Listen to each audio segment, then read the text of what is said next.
यह एक प्रेरणादायक कहानी है जो हमें सिखाती है कि मुश्किल समय में भी हार नहीं माननी चाहिए और अपने लक्ष्य को प्राप्त करने के लिए लगातार प्रयास करते रहना चाहिए।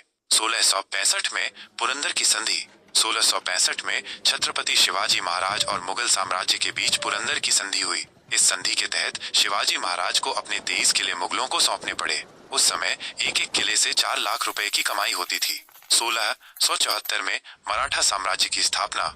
1665 में 23 किले हारने के बाद शिवाजी महाराज ने 1674 में मराठा साम्राज्य की स्थापना की। यह एक बहुत बड़ी उपलब्धि थी, खासकर तब जब उन्होंने अपने 23 किले खो दिए थे।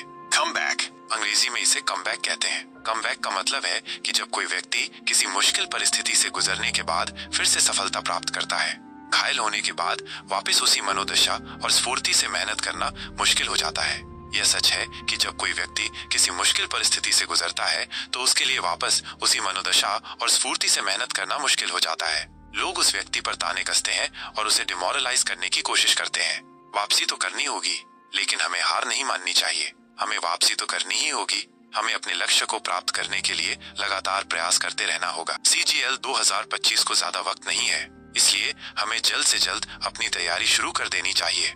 अपने टूटे हुए सपनों के कचरे को उठाकर कचरे के डिब्बे में रख दे और आगे बढ़ जाए।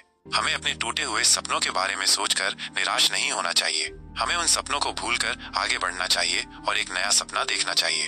अपनी जिंदगी बदलने के लिए जीतना जरूरी है दोस्त। हमें अपनी जिंदगी को बदलने के लिए जीतना जरूरी है।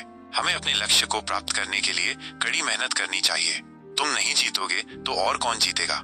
ये एक बहुत ही प्रेरणादायक बात है। हमें अपने आप पर विश्वास रखना चाहिए और ये मानना चाहिए कि हम कुछ भी कर सकते हैं। इसलिए मेहनत करो, भूल जाओ सब कुछ, छोड़ दो वो सब जो तुम्हें भटकाती है और वही करो जो तुम्हें मजबूत बनाती है। हमें अपने लक्ष्य को प्राप्त करने के लिए कड़ी मेहनत करनी चाहिए। हमें उन सभी चीजों को भूल जाना चाहिए जो हमें भटकाती हैं। हमें वही करना चाहिए जो हमें मजबूत बनाती है। ये कहानी हमें सिखाती है कि हमें कभी भी हार नहीं माननी चाहिए। हमें अपने लक्ष्य को प्राप्त करने के लिए लगातार प्रयास करते रहना चाहिए।